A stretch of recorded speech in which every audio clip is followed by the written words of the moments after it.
Benvenuti, bienvenue, croeso, and welcome. Hi, I'm Juliet. Join me on my language learning journey and discover my thoughts on different aspects of language learning with the A Language Learning Tale podcast.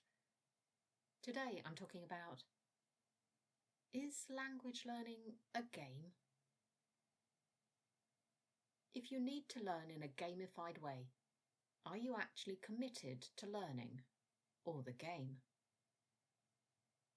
Gamifying of things, not just languages, is done to give you little rushes of excitement, dopamine, by creating achievements and awards and, we all know what I'm talking about here, leagues.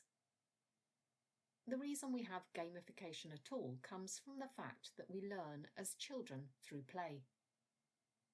This is very apparent to even the most casual of observers.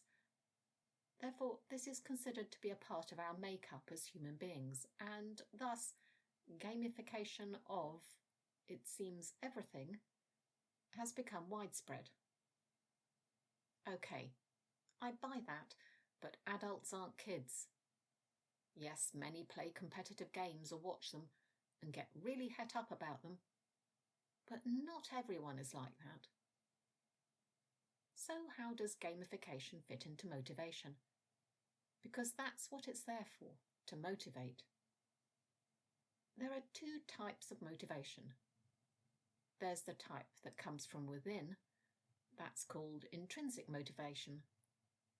If you're intrinsically motivated, you'll likely get your little rushes of satisfaction just from realizing you've finally understood a grammatical construction or remembered a difficult word, a thing that's just a part of learning. Gamification, on the other hand, is an extrinsic motivation. It means the motivation comes from something external, like getting rewards for doing something, which might be badges or points or motivational messages or lives. These are what keep you going. Now I have to jump in here again and say, I get very little motivation from extrinsic rewards. My dopamine rushes, if that's what they are, come from when I realise I've understood something. And I'm sure most people have varying levels of both intrinsic and extrinsic motivation, not just gamification. Extrinsic could be the fact that you want to go and live in a country or read the literature. Those things are the rewards. But I doubt they count as dopamine rushes. But let's go back to my question. If you need to learn in a gamified way, are you actually committed to learning or the game? Okay, so I use Duolingo to get the basic bones of the language. I don't care about leagues. I don't care about streaks. The animations annoy me, so I turn them off. The motivational messages annoy me, so I turn them off. I use the least possible gamification in the app. I don't need that to learn. For me, it hinders learning. It takes my mind off the actual goal, learning a language. But if you have all those things turned on, does that make you not a language learner, but a gamer? No, of course not. If you like the motivational messages and the animations amuse you, leave them on. If keeping track of your learning by maintaining a streak helps to keep you going, okay, as long as you don't cheat and use streak freezes to pretend you have a streak, that's cheating yourself.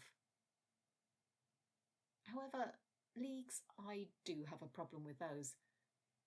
As soon as you get something where people are gaming the gamification by doing easy tasks to gain more points and, well, there are lots of ways to cheat, then it becomes about something else than language learning. Then it feels like you're not committed to languages, just gaming. There will be lots of people who disagree with me on this.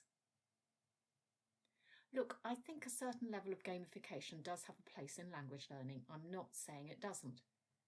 But anything that makes you concentrate on something that isn't the learning, that seems to me to be a step too far. So, is language learning a game? If it helps you, yes, but maybe don't take it to the limit. That's all for today's episode. Don't forget to join me again next time for more language learning tips, tricks and tales. And in the meantime, check out the A Language Learning Tale YouTube channel for additional non-podcast content. Ciao, salut, huil, and bye for now.